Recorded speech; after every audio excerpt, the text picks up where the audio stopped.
Hi ಎಲ್ಲರಿಗೂ ನಮಸ್ಕಾರ ಸ್ನೇಹಿತರೆ.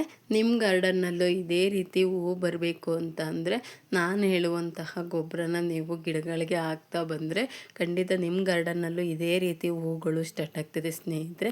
ತುಂಬ ಜನ ಹೇಳ್ತಾ ಇರ್ತೀರಾ, ನಾವು ಮನೆ ಅಂಗಳದಲ್ಲಿ ಹಾಕ್ಕೊಂಡಿದ್ರೆ ಸೇವಂತಿಗೆ ಗಿಡದಲ್ಲಿ ಹೂವೇ ಬರೋದಿಲ್ಲ, ಗಿಡನೇ ಕೊಳ್ತೋಗ್ಬಿಡ್ತವೆ, ಒಣಗೋಗ್ಬಿಡುತ್ತೆ, ಈ ಥರ ಎಲ್ಲ ಹೇಳ್ತೀರಾ. ಮಳೆ ಜಾಸ್ತಿ ಆಯಿತು ಅಂದರೂ ಕೂಡ ಗಿಡ ಹಾಳಾಗಿಬಿಡುತ್ತೆ ಅಂತೆಲ್ಲ ಹೇಳ್ತೀರಾ. ನಾನು ನೆಲದ ಮೇಲೆ ಹಾಕಿರುವಂತಹ ಗಿಡಗಳು ಎಷ್ಟು ಹೆಲ್ದಿಯಾಗಿದ್ದಾವೆ, ಹಾಗೆ ಪಾಟಲ್ಲಿ ಹಾಕಿರುವಂತಹ ಗಿಡಗಳು ಕೂಡ ತುಂಬಾ ಹೆಲ್ದಿಯಾಗಿದ್ದಾವೆ. ಹೂವು ಕೂಡ ಅಷ್ಟು ಚೆನ್ನಾಗಿ ತುಂಬಾ ಹೂವು ಬರ್ತಾಯಿದೆ. ಎಲ್ಲ ನಮಗೆ ಈಗ ಹೂವು ಸ್ಟಾರ್ಟ್ ಆಗ್ತಾ ಇರುವಂಥದ್ದು. ಕೆಲವು ಗಿಡಗಳಲ್ಲೆಲ್ಲ ಹೂವು ಬಂದಿದೆ, ಕೆಲವು ಗಿಡದಲ್ಲೆಲ್ಲ ಈಗ ಸ್ಟಾರ್ಟ್ ಆಗ್ತಿದೆ. ನೀವು ನೋಡ್ತಾ ಇರ್ಬೋದು, ಮಳೆ ಎಷ್ಟೇ ಜೋರಾಗಿ ಬಂದ್ರೂ ಕೂಡ ಗಿಡ ಸ್ವಲ್ಪನೂ ಹಾಳಾಗಿಲ್ಲ. ಹೂವು ಮತ್ತು ಎಷ್ಟು ಚೆನ್ನಾಗಿ ಬರ್ತಿದೆ ಅಂದರೆ ನೀವು ನೋಡ್ತಾ ಇರ್ಬೋದು. ಮಳೆ ಈಗ ತಾನೇ ಬಂದೋಗಿದೆ, ಎಷ್ಟೊಂದು ಮಳೆ ಉಯ್ದಿದ್ರೂ ಕೂಡ ಗಿಡಗಳು ನೋಡಿ ಎಷ್ಟು ಫ್ರೆಶ್ ಆಗಿ ಕಾಣಿಸ್ತಾ ಇದ್ದಾವೆ ಅಂತ ನಾನು ಈ ವಿಡಿಯೋದಲ್ಲಿ ನಿಮಗೆ ತೋರಿಸ್ತಾ ಇದ್ದೀನಿ. ತುಂಬಾ ಚೆನ್ನಾಗಿ ಬಂದಿದ್ದಾವೆ ಗಿಡಗಳು. ಅದಕ್ಕೆ ಈ ರೀತಿ ಹೂ ಬರಬೇಕು ಅಂದರೆ ಕಾರಣ ನಾವು ಅವಕ್ಕೆ ಕಾಲಕ್ಕೆ ತಕ್ಕಂತೆ ನಾವು ಗೊಬ್ಬರಗಳನ್ನ ಕರೆಕ್ಟಾಗಿ ಕೊಡ್ತಾ ಬಂದರೆ ಯಾವ ಚಿಕ್ಕ ಗಿಡದಲ್ಲೂ ಕೂಡ ಹೂಗಳು ಸ್ಟಾರ್ಟ್ ಆಗಿಬಿಡುತ್ತೆ ಸ್ನೇಹಿತರೆ. ಗಿಡಗಳಂತೂ ಒಂದೂ ಹಾಳಾಗೋದಿಲ್ಲ. ನಾವು ಎಂಥ ಮಳೆ ಬಂದ್ರೂ ಕೂಡ ನಾವು ಕೊಡುವಂತಹ ಗೊಬ್ಬರಗಳನ್ನ ಗಿಡಗಳಿಗೆ ಕೊಡುತ್ತಾ ಬಂದರೆ ಗಿಡ ಹಾಳಾಗೋದಿಲ್ಲ ಸ್ನೇಹಿತರೆ. ಇವತ್ತು ನೀವು ನೋಡ್ತಾ ಇರ್ಬೋದು ಯಾವ ಗಿಡದಲ್ಲಿ ಎಷ್ಟು ಚೆನ್ನಾಗಿ ಹೂಗಳು ಮೊಗ್ಗುಗಳು ಆಗ್ತಾ ಇದ್ದಾವೆ ಅಂತ. ನಮ್ಮ ಗಾರ್ಡನ್ನಲ್ಲಿ ದಾಸವಾಳ ಗಿಡದಲ್ಲೂ ಕೂಡ ಅಷ್ಟೇ ಚೆನ್ನಾಗಿ ಹೂವು ಬರ್ತಾ ಇದ್ದಾವೆ. ಗಿಡನೂ ಕೂಡ ಗ್ರೋ ಬ್ಯಾಗಲ್ಲೇ ಹಾಕಿರುವಂಥದ್ದು, ಅದರಲ್ಲೂ ಕೂಡ ಹೂ ಸ್ಟಾರ್ಟ್ ಆಗ್ತಾಯಿವೆ.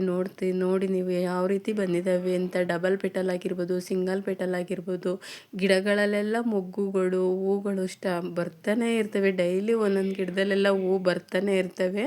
ಎಷ್ಟು ಚೆನ್ನಾಗಿ ಬಂದಿದ್ದಾವೆ ಹೂಗಳು ಅಂತ ನೀವು ನೋಡ್ತಿರೋದು.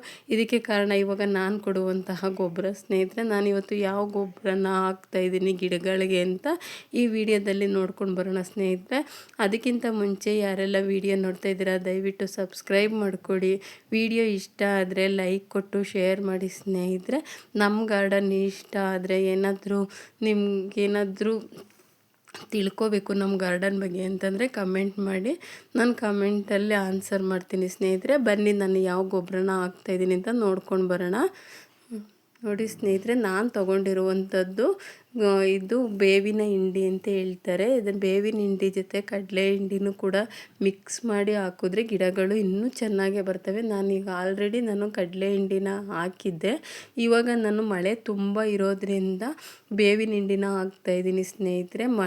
ಈ ಬೇವಿನ ಹಿಂಡಿನ ನಾವು ಬೇಸಿಗೆ ಟೈಮಲ್ಲೆಲ್ಲ ಗಿಡಗಳಿಗೆ ಕೊಡಬಾರ್ದು, ಏಕೆಂದರೆ ತುಂಬಾ ಅದು ಈ ಈಟಿನ ಅಂಶ ಇರೋದ್ರಿಂದ ಗಿಡಗಳು ಒಣಗೋಗೋ ಚಾನ್ಸಸ್ ಇರುತ್ತೆ. ಅದಕ್ಕೋಸ್ಕರ ನಾನು ಹೇಳ್ತಾ ಇದ್ದೀನಿ.